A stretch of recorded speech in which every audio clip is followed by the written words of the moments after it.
Recording. So, Hare Krishna. We continue reading with Srimad Bhagavatam introduction. Would somebody like to Can I read? read? Yeah, can I read? Thank you. Please, yes. On the principles of the renounced order of life and Hare Krishna, discipline, Neha. the Lord knew. Hare Hare Neha. Krishna. Your voice is a bit softer. Is it okay to read a bit louder? Something. Really? Okay, let me see. Okay, let me try again. On the principles of the renounced order of life and discipline, the Lord knew no compromise.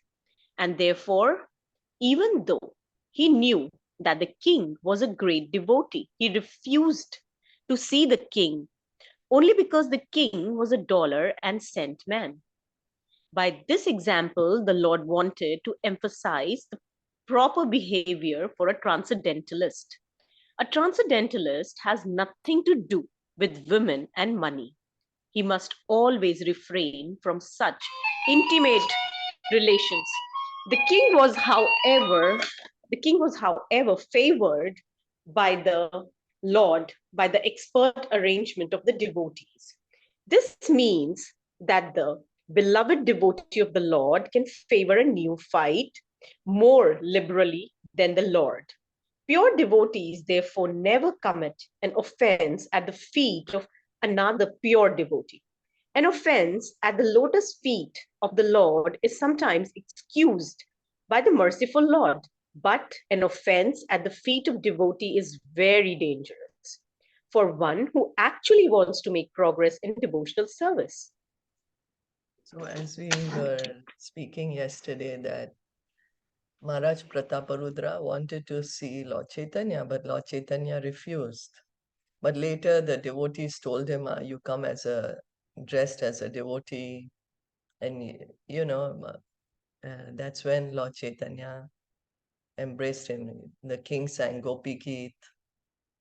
So what the point to understand is that we need to get the mercy of the pure devotees. Because the devotees, they are freely giving their mercy to everyone, So getting the mercy of the pure devotee. And not committing an offense to the pure devotee. The Lord, he excuses an offense to himself, but he takes the offense to the devotee very personally. So if one offends a pure devotee, then one's devotional life could be hampered for some time. Of course, devotional service, whatever one has done, is never lost. It's always eternal. So it's gonna be like hampered for some time, and then like the progress is hampered, and then again one comes back later on. So reading on.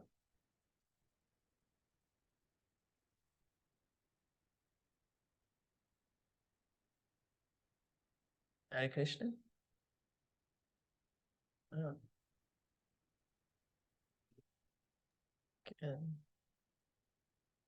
can somebody else read? Can I read? No, sure. Yeah. As long as the Lord remained at Puri, thousands of his devotees used to come to see him during the Rath Yatra, car festival of Lord Jagannath. And during the car festival, the washing of the Gundicha temple under the direct supervision of the Lord was an important function.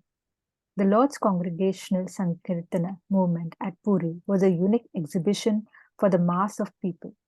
That is the way to turn the mass mind towards spiritual realization. The Lord inaugurated this system of mass Sankirtana, and leaders of all countries can take advantage of this spiritual movement in order to keep the mass of people in a pure state of peace and friendship with one another. This is now the demand of the present human society all over the world.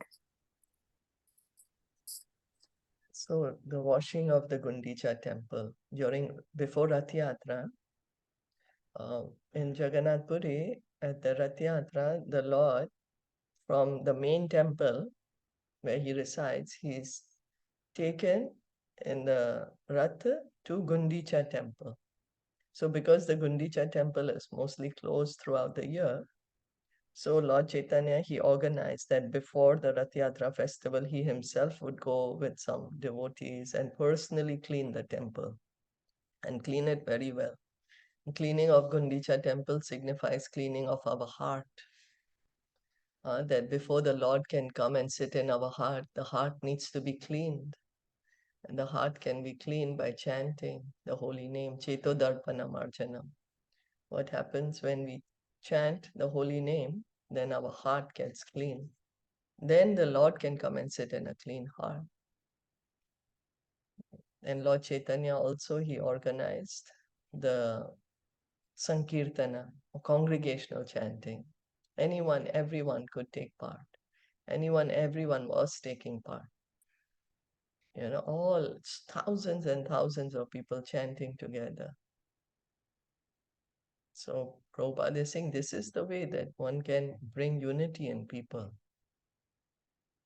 It says, right, those who pray together stay together. So everyone, Sankirtana is for everyone. So everyone can be peaceful together. After some time, the Lord again started on his tour towards northern India, and he decided to visit Vrindavan and its neighboring places. He passed through the jungles of Jharikhand, Madhya Bharat, and all the wild animals also joined his Sankirtana movement. The wild tigers, elephants, bears, and deer all together accompanied the Lord, and the Lord accompanied them in Sankirtana. By this, he proved that by the propagation of the Sankirtana movement, congregational chanting, and glorifying of the name of the Lord, even the wild animals can live in peace and friendship. And what to speak of men who are supposed to be civilized? No man in the world will refuse to join the Sankirtana movement. Nor is the Lord's Sankirtana movement restricted to any caste, creed, color, or species. Here is direct evidence of his great mission. He allowed even the wild animals to partake in his great movement. So such is the mercy of Lord Chaitanya, that not only human beings, even the animals were taking part. When he was going from Puri to Vrindavan, he passed the Jharikhand forest. And even the animals, the wild animals, were chanting Hare Krishna.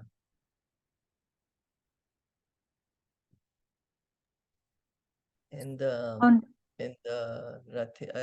this parikram, when the devotees go for Navadvip parikram, they also visit the Jharikhand forest. And over there it is, it's still there, the place where the animals were chanting, where Lord Chaitanya was there. It's there. Yeah.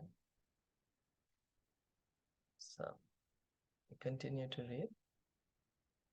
On his way back from Vrindavan, he first came to Prayaga, where he met Rupa Goswami, along with his younger brother Anupama. Then he came down to Banaras, Varanasi. For 2 months, he instructed Sri Sanatan Goswami in the transcendental science. The instruction to Sanatan Goswami is in itself a long narration, and full presentation of the instruction will not be possible here. The main ideas are given as follows.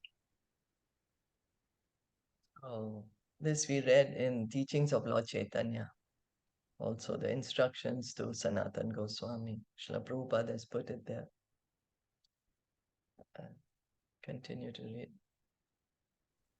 Sanatan Goswami, formerly known as Sakara Malika, was in the cabinet service of Bengal government under the regime of Nawab Hussain Shah. He decided to join with the Lord and thus retired from the service. On his way back from Vrindavan, when he reached Varanasi, the Lord became the guest of Sri Tapana Mishra and Chandrasekhara, assisted by a Maharashtra Brahmana.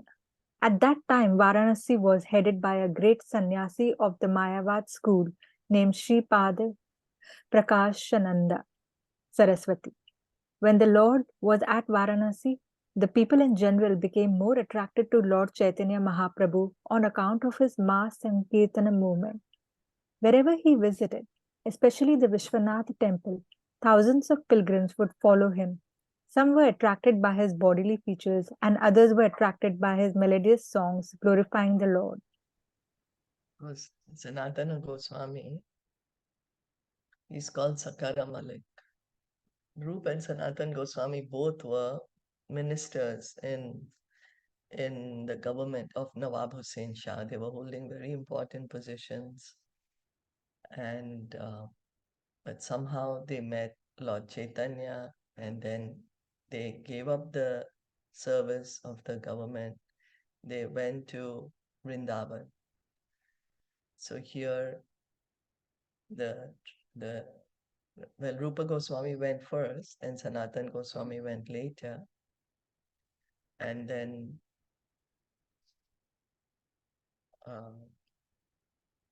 when the Lord was at Varanasi, then Sanatan Goswami also came to meet him there. And when the Lord was at Varanasi, it's a very, very nice pastime that how he is giving mercy to Prakashananda Saraswati and all the other Mayavadi sannyasis. They were studying the Vedanta with the Mayavad interpretation, but Lord Chaitanya gave them the correct meaning of the Vedanta, and they also became devotees, great devotees of the Lord. So wherever he was going, wherever Lord Chaitanya was going, everyone was becoming devotees. Everyone was getting so attracted to him. He's the Supreme Lord after all. And just looking at him, people's hearts would melt and they would dance and chant in love of God.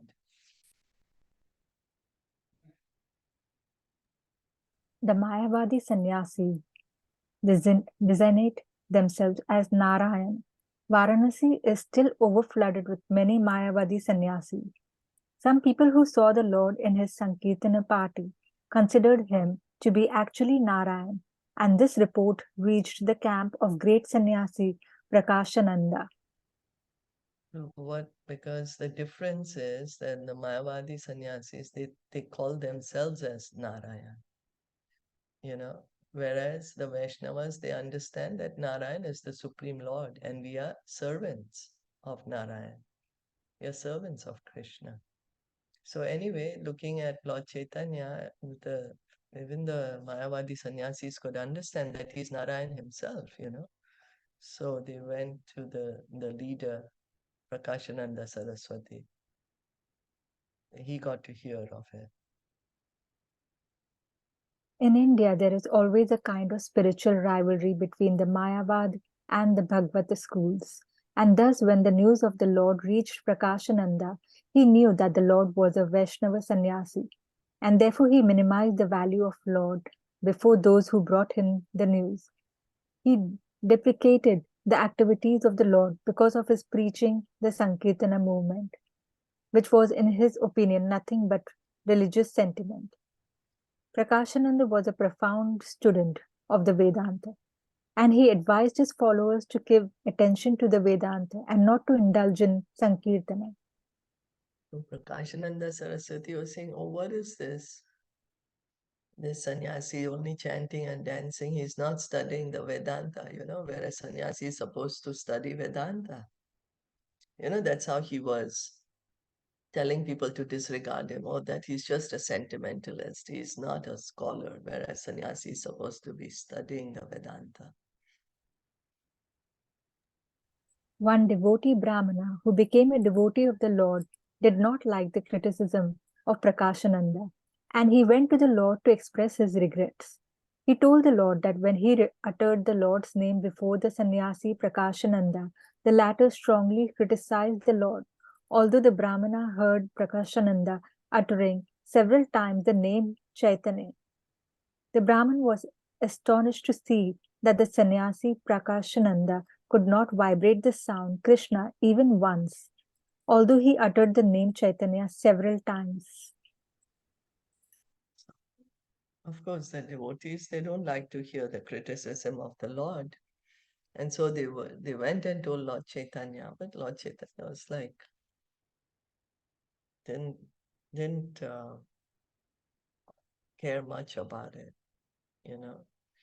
But the Brahman mentioned that Prakashananda is able to say Chaitanya, but he's not saying Krishna.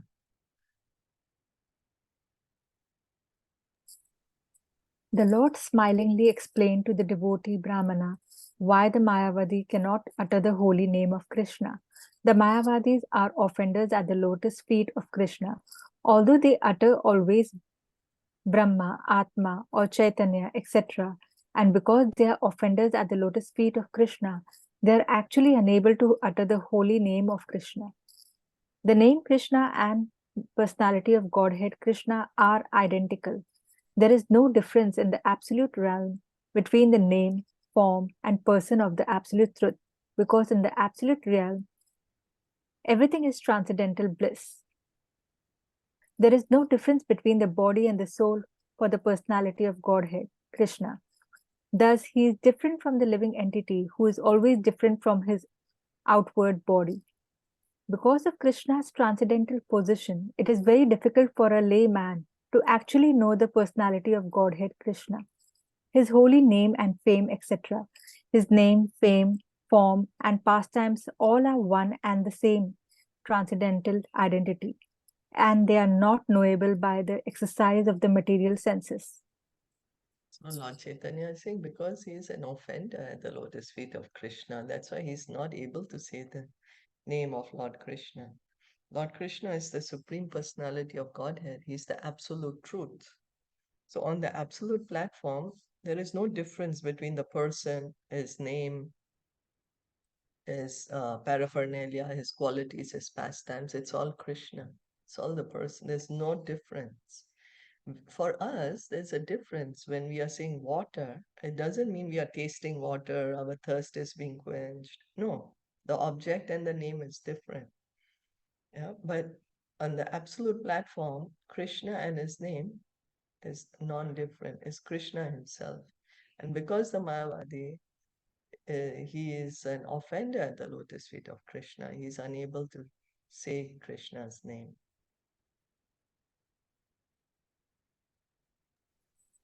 The transcendental relationship of the pastimes of the Lord is the source of still more bliss than one can experience by realization of Brahman or by becoming one with the Supreme. Had it not been so, then those who are already situated in transcendental bliss of Brahman would not have been attracted by the transcendental bliss of the pastimes of the Lord.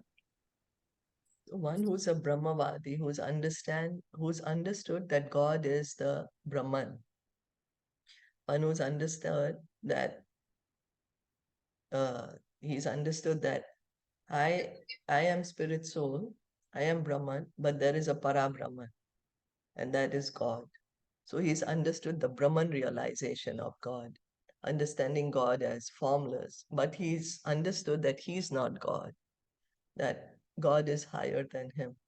So one who's gotten this understanding that there is a higher personality is God, who's situated on that platform. So means he's liberated. Huh? He's completely understood he's not the body. He's understood he's the spirit soul. He's understood there is a super soul.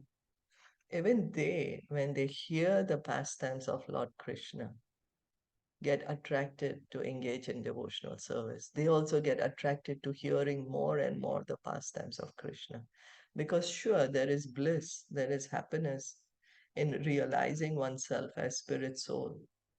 One who's understood himself as spirit soul, he's enjoying a lot of bliss because the platform of the soul is blissful. But even those who are liberated, when they hear Krishna's pastimes, they get attracted to hearing Krishna's pastimes, become devotees of the Lord because it's more joyful. Like there is something which is perfect, more perfect, most perfect, like that. Sweet, more sweet, like sweet, sweeter, sweetest. So hearing the pastimes of the Lord is sweetest. So even those who are liberated, they are happy they are blissful, they enjoy more bliss, more happiness when they're hearing the pastimes of the Lord. So the examples are always, we were speaking in the Bhagavatam class earlier. Does anyone remember the examples? The famous example of someone who was liberated, but after liberation also became a devotee.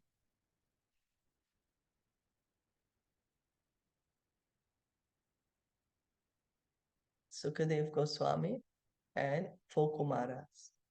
Sukadev Goswami was liberated, but after he heard the Bhagavatam, he got so attracted, he became a pure devotee and he was reciting Bhagavatam. Four Kumaras, they were Brahmavadis. They had understood the Supreme Lord as Brahman. But after they smelled the tulsi leaves from lotus feet of Lord Vishnu, they also became pure devotees.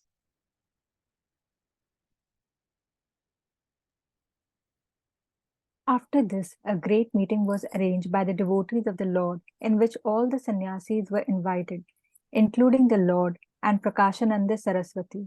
In this meeting, both the scholars, the Lord and Prakashananda, had a long discourse on the spiritual values of the Sankirtana movement, and a summary is given below. The great Mayavadi sannyasi Prakashananda inquired from the Lord as to the reason for his preferring the Sankirtana movement to the study of the Vedanta Sutra. Prakashananda said that it is the duty of a sannyasi to read the Vedanta Sutra. What caused the Lord to indulge in Sankirtana? Yeah, so Prakashananda is saying, you're a sannyasi, sannyasi should be studying Vedanta, but you're not studying Vedanta. You are just singing and chanting and dancing the whole day. Why? After this inquiry, the Lord submissively replied, I have taken to the Sankirtana movement instead of the study of Vedanta because I am a great fool. The Lord thus represented himself as one of the numberless fools of this age who are absolutely incapable of studying the Vedanta philosophy. The fool's indulgence in the study of Vedanta has caused so much havoc in society. The Lord thus continued, and because I am a great fool, my spiritual master forbade me to play with Vedanta philosophy. He said that it is better that I chant the holy name of the Lord, for that would deliver me from material bondage. So Lord Chaitanya is taking our position. In Kali Yuga, we do not have this kind of fine brain tissues to understand Vedanta properly. So Lord Chaitanya is saying, my spiritual master told me I am foolish. I will not be able to understand Vedanta. Better I chant the Hare Krishna mantra. This is what my guru has told me, and this is what's going to liberate me.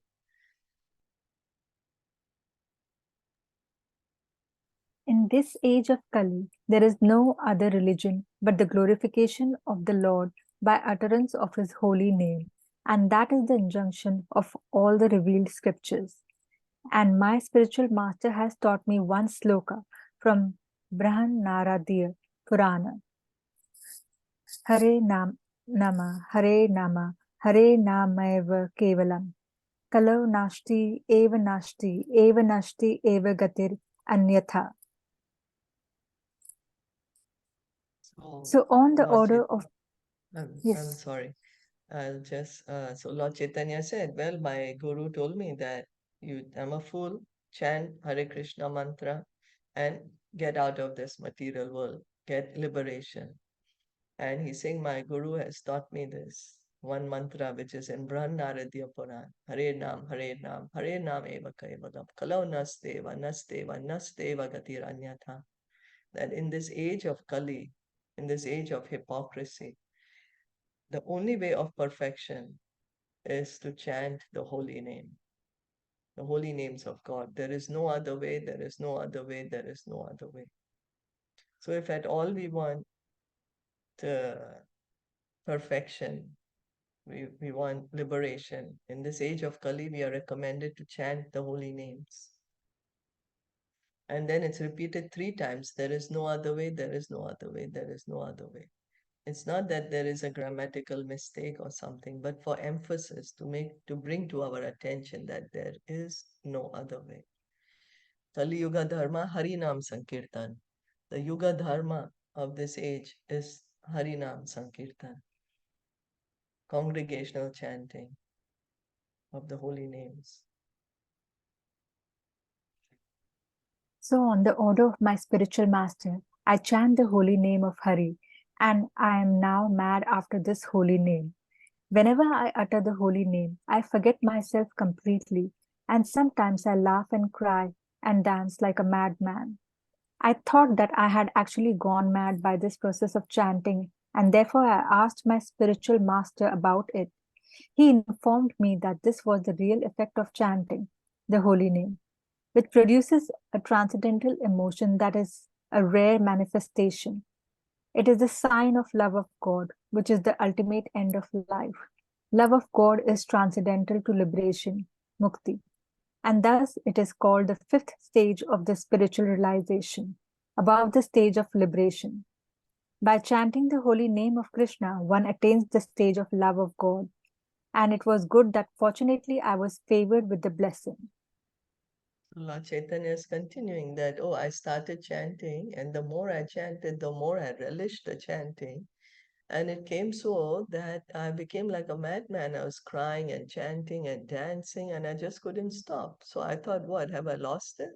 So I went to my spiritual master, and he's saying, no, in fact, I've perfected this chanting. He said that Lord Chaitanya is experiencing love of God, which is the goal of human life. Prema Pumartha Maha. It's just the goal of life. When we say there are the four Purusharthas, Dharma, Artha, Kama, and Moksha. But love of God is even higher than this Dharma, Artha, Kama, Moksha. It's the fifth Purushartha. The four Purusharthas are like Dharma, Artha, Kama, Moksha. But what comes above everything is love of God, is transcendental. So it's even higher than liberation. Love for Krishna, Krishna Prema.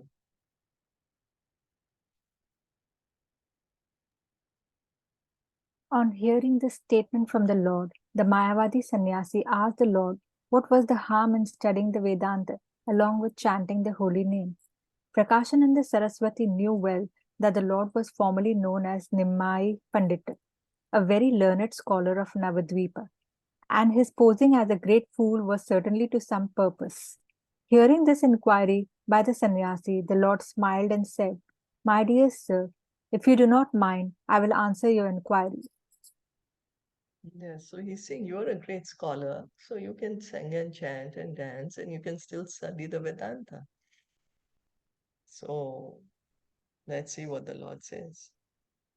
All the sannyasis there were very much pleased with the Lord for his honest dealings, and they unanimously replied that they would not be offended by whatever he replied. The Lord then spoke as follows. He's like, I'll tell Vedanta, you, but please don't get offended.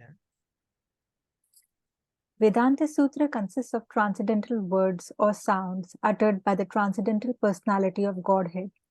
As such, in the Vedanta, there cannot be any human deficiencies like mistake, illusion, cheating, or inefficiency. The message of the Upanishads is expressed in Vedanta Sutra, and what is said there directly is certainly glorified. Whatever interpretations have been given by Shankaracharya have no direct bearing on the sutra, and therefore such commentation spoils everything. Lord Chaitanya is saying that the Vedanta Sutra is beyond any mistake, illusion, cheating, or inefficiency. Why? Because the Vedanta Sutra is the word of God. It is uh, it's what the Supreme Lord has said.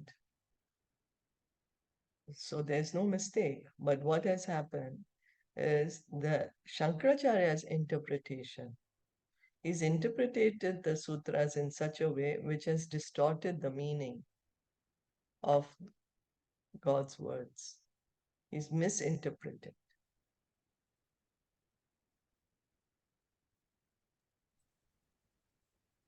The word Brahman indicates the greatest of all, which is full with transcendental opulences, superior to all. Brahman is ultimately the personality of Godhead, and he is covered by indirect interpretations and established as impersonal. Everything that is in the spiritual world is full of transcendental bliss, including the form, body, place, and paraphernalia of the Lord. All are eternally cognizant and blissful. It is not the fault of the Acharya Shankara that he has so interpreted Vedanta. But if someone accepts it, then certainly he is doomed. Anyone who accepts the transcendental body of the personality of Godhead as something mundane certainly commits the greatest blasphemy. So Lord Chaitanya is saying that Shankaracharya is also not at fault because he's also doing his service, no? As in Padma Puran, Lord Shiva is telling to Parvati that in this age of Kali, I will come as a Brahmana and I will teach this Mayavad philosophy because he's been so ordered by Krishna to do so. So he's not at fault. But Lord Chaitanya is saying that those who follow this philosophy, they are not going to be able to understand the truth. Because the truth is, that God is a person. And Shankaracharya's meaning, he has distorted the meaning of the Vedanta. The spiritual world is Satchit Ananda. So the body of God, body of Krishna is Satchit Ananda, is spiritual. Whereas Shankara has interpreted it in a, he's misinterpreted it, saying it is material. If anyone thinks that the body of transcendental body of God is material, then you are committing the greatest error, greatest blasphemy. So the body of God, of Krishna, his form is transcendental, Sat Chit Ananda. The spiritual world, everything is Satchit Ananda. There's nothing material. There's no earth, water, air, fire as we are seeing. That the planet is made of earth, water. Over there, everything is Satchit Ananda. It's of that quality. Eternal, full of bliss, full of happiness. That's the quality of the spiritual world. There is form. It's not that there is no form. Here we think, oh, form means something made of earth, water, fire. But these are material forms. Spiritual world have spiritual forms, which are all Satchidananda.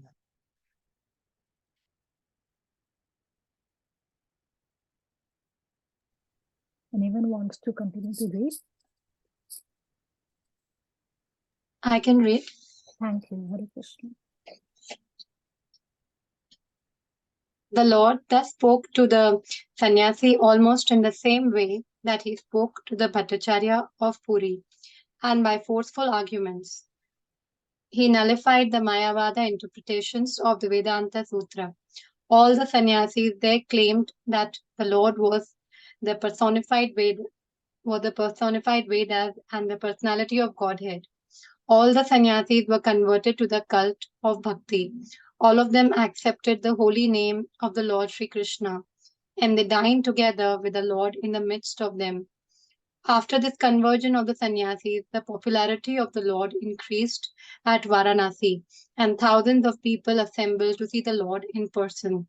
The Lord thus established the primary importance of Srimad Bhagavata Dharma, and he defeated all the other systems of spiritual realization. After that, everyone at Varanasi was overwhelmed with the transcendental Sankirtana movement. Lord Chaitanya explained the Vedanta Sutra in its direct meaning, what it actually means.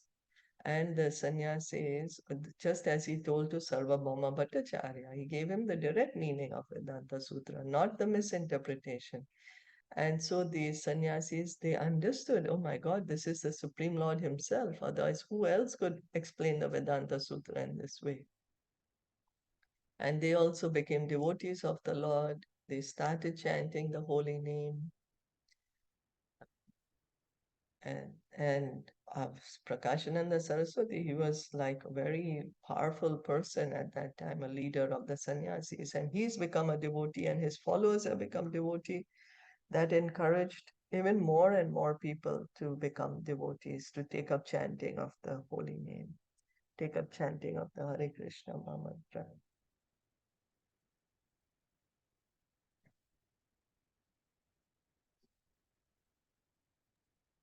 While the Lord was camping at Varanasi, Sanatana Goswami also arrived after retiring from office. He was formerly one of the state ministers in the government of Bengal, then under the regime of Nawab Hussain Shah. He had some difficulty in getting relief from the state service, for the Nawab was reluctant to let him leave. Nonetheless, he came to Varanasi, and the Lord taught him the principles of devotional service. He taught him about the constitutional position of the living being, the cause of his bondage under material conditions, his eternal relation with the personality of Godhead, the transcendental position of the Supreme Personality of Godhead, his expansions in different planetary portions of incarnations, his control of different parts of the universe, the nature of his transcendental abode, devotional activities, the different stages of development, the rules and regulations for achieving the gradual stages of spiritual perfection, the symptoms of different incarnations in different ages, and how to detect them with reference to the context of the revealed scriptures. So when Lord Chaitanya was at Varanasi, Sanatan Goswami also came to meet him there. And Lord instructed Sanatana Goswami about devotional service. He taught him constitutional position of the living being, Jivera Swarupa Krishna Nityadas, that we individual souls, who are we? Why are we here in this material world? The cause of his bondage under material condition. And Lord Chaitanya told him about our eternal relationship with God. The soul is eternal. We are the souls. We are eternal. God is eternal. So our relationship with God is eternal. It never ends. Even after liberation, the relationship continues. It never ends. So devotional service continues after liberation. The highest goal is to revive our love of God. It's not that we have to become God. We have to love God. That is our original position. Because we have a relationship with Him, so we have to revive our love for Him. Each of us has love of God. We simply have to revive it. We have forgotten it. We have to revive it. So Lord Chaitanya is giving all the knowledge to Sanatana Goswami about his different incarnations, about how to recognize the different incarnations, about the material world, about the spiritual world, about devotional service, how to gradually make spiritual advancement, how to understand the different incarnations in different ages in context to the scriptures. Whenever any incarnation comes, the scriptures have already mentioned it. For example, Lord Chaitanya, he came 500 years ago. He's Krishna himself. And he came 500 years ago. But the scriptures of thousands and thousands of years ago already predicted that Krishna is going to come as Lord Chaitanya. Even Srimad Bhagavatam predicts it. In the 11th or 12th canto, there is this reference that Krishna will come in his golden form, and those who are intelligent will worship him with the Sankirtana movement. So Lord Chaitanya told Sanatana Goswami that how to recognize, not to take incarnations cheaply. Like that, everyone will say, I'm incarnation, but how to understand if one is really an incarnation.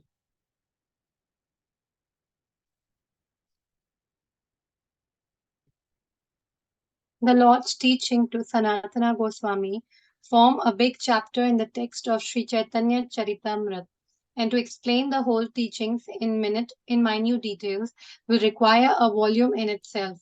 These are treated in detail in our book, Teachings of Lord Chaitanya. At Mathura, the Lord visited all the important places. Then he reached Vrindavana.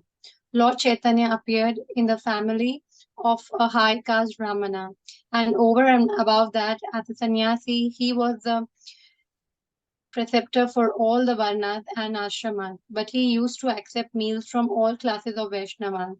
At Mathura, the Samodhya Brahmanas are considered to be in the lower status of society, but the Lord accepted meals in the family of such a Brahmana also because his host happened to be a disciple of the Madhavendra Puri family. So the Lord never considered the caste system. He saw if somebody is a disciple. He's a devotee, I'm sorry. He never considered the caste system. He was always seeing if one is a devotee, like he met a disciple of Madhavendra Puri. So he went to his house and accepted prasad at his house. So he's At teaching us that Vrindavana, I'm sorry. So sorry, Lord Chaitanya also is teaching by his personal pastimes that birth is not important, birth in any family. If one is devotee, that is what is important. By the qualities one becomes a devotee, not by birth.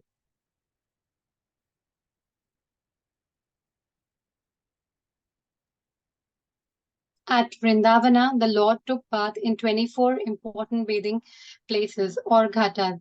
He traveled to all the 12 important vanas forests. In these forests, all the cows and birds welcomed him as if he were their very old friend. The Lord also began to embrace all the trees of those forests, and by doing so, he felt the symptoms of transcendental ecstasy. Sometimes he fell unconscious, but he was made to regain consciousness by the chanting of the holy name of Krishna.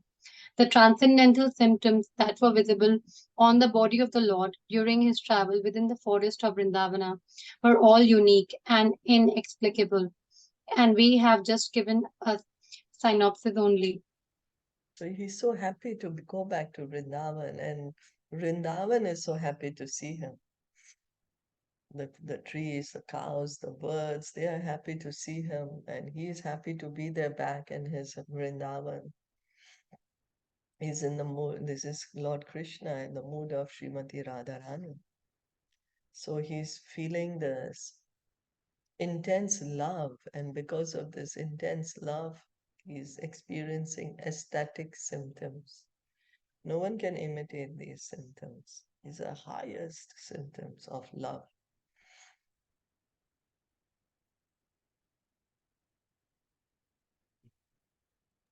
Some of the important places that were visited by the Lord in Vrindavana were the Kamyavana, Adiswara, Pavana Sarovara, Khadiravana, Sheshai, Khela Tirtha, Bhandiravana, Bhadravana, Shrivana, Lahuvana, Mahavana, Gokula, Kalyaradha, Dvashaditya, Keshi Tritha, etc. When he saw the place where the rasa dance took place, he at once fell down in trance. As long as he remained in Vrindavana, he made his headquarters at Akrura Ghata. From Vrindavana, his personal servitor Krishna Dasa Vipra introduced him to go back to Prayaga to take bath during the Magha Mela. The Lord ac- acceded to this proposal and they started for Prayaga. On the way, they met with some Pathans, amongst whom there was a learned Maulana. The Lord had some talks with the Maulana and his companions, and the Lord convinced the Maulana that in the Quran also there are descriptions of Bhagavad Dharma and Krishna. All the Pathans were converted to his cult of devotional service. So wherever the Lord went, everyone is becoming devotees, taking up the hearing and chanting of the holy names. Even here, as It's mentioned there were some Pathans, the Maulana was there, the Lord is discussing with him based on Quran, making him show that Quran also has Bhagavad Dharma. So everyone is becoming devotees. Even the Maulana and the Pathans became devotees.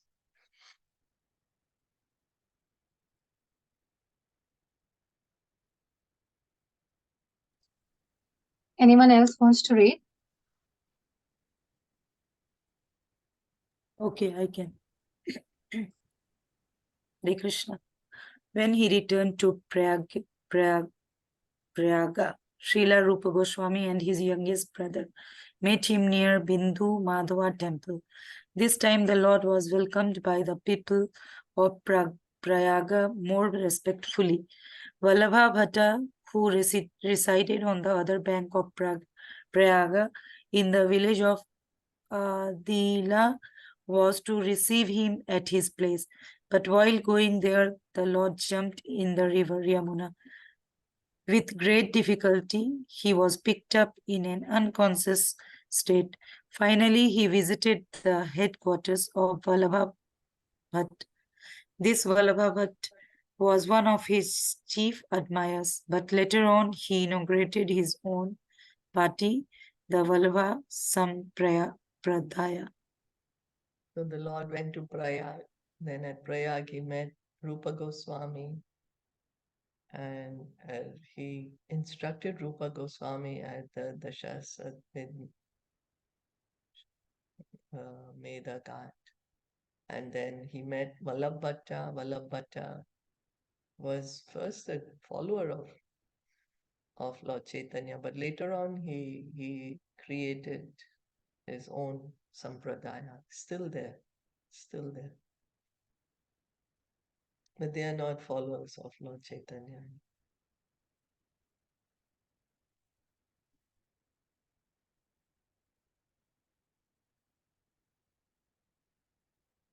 Sorry, actually I forgot to unmute and I started. Okay. Okay. Hare Krishna. On the bank of Dashmeo Ghat at Prayaga for 10 days continually, the Lord instructed Rupa Goswami in the science of devotional service to the Lord. He taught the Goswami the divisions of living creatures in the 84 millions. 8,400,000. 8,400,000. Yes, 8,400,000 spices of life. Then he taught him about the human spices. Out of them, species. Out of them, he discussed the followers of the Vedic principles. Out of them, the fruitive workers. Out of them, empiric philosophers. And out of them, the liberated souls.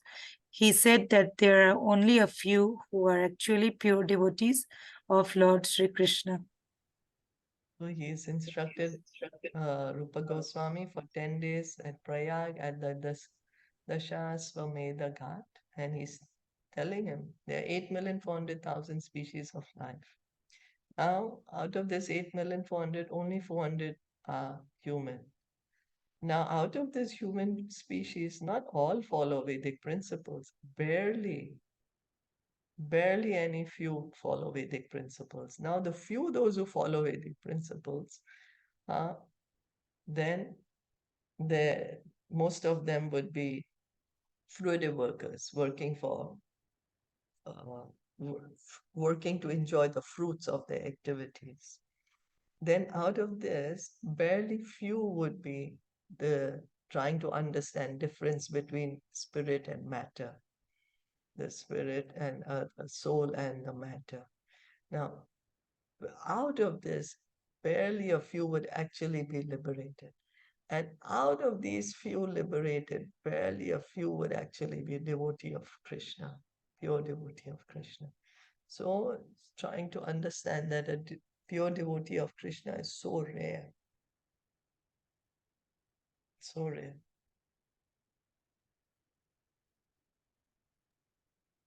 Srila Rupa Goswami was the younger brother of Sanatana Goswami, and when he retired from service, he brought with him 2 bottles of gold boatfuls of gold coins. This means that he brought with him some hundreds of thousands of rupees accumulated by the labor of his service.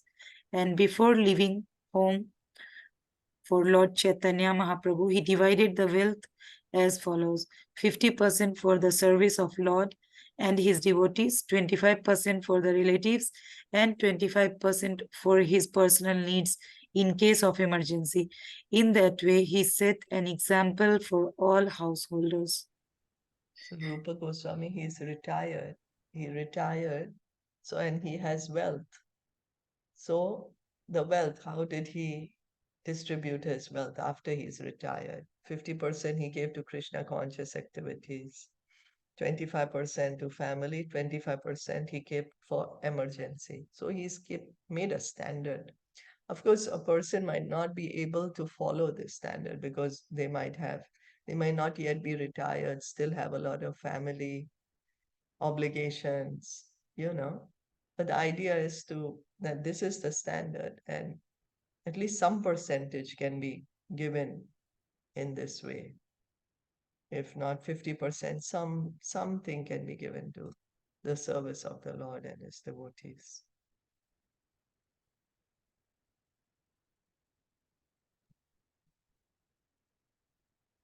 The Lord taught the Goswami about devotional service, comparing it to a creeper, and advised him to protect the bhakti creeper most carefully against the mad elephant offense against the pure devotees. In addition, the creeper has to be protected from the desires of sense enjoyment, monistic liberation, and perfection of Hatha Yoga system. They are all detrimental on the path of devotional service. Similarly, violence against living beings and desire for worldly gain, worldly reception, and worldly fame are all detrimental to the progress of bhakti or Bhagavad Dharma. Chaitanya has instructed Lord to Srila Rupa Goswami about devotional service, about the Bhakti Lata, the creeper of devotional service, how to take care. You know, the devotional seed is placed in the heart by the devotees. Then we have to water that seed by continuous hearing and chanting. And then the seed grows, the creeper grows. It keeps growing, and then this creeper has to be protected. There are 10 offenses to the holy name, so one should know what are the 10 offenses and avoid them. And the first offense is to blaspheme the devotee. So that is called mad elephant offense. Lord Chaitanya said one should be very careful of this, not to blaspheme the devotees, because then like how a mad elephant, he enters a garden, he's going to destroy the garden. So similarly, if we offend the devotees, then our creeper can get destroyed. Of course, the root remains, but for some time the progress will be hampered, progress in spiritual life. And then creeper also has to be protected against material desires, and then desire for liberation, desire to become God, also desire to get this 8 kind of ashtasiddhis, mystic perfections. So one has to take care to be away, like to curb all these desires, and also violence against living beings. Be peaceful with everyone. And name, fame, adoration, desire for name, fame, adoration, that also hampers bhakti.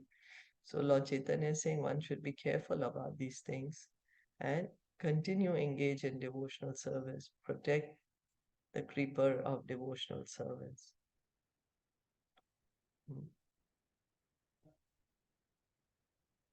So how much more is there? Because time is almost up, but I think we still have quite a bit to read. Maybe we can stop here for today then. Yes. Okay. Yeah. Okay.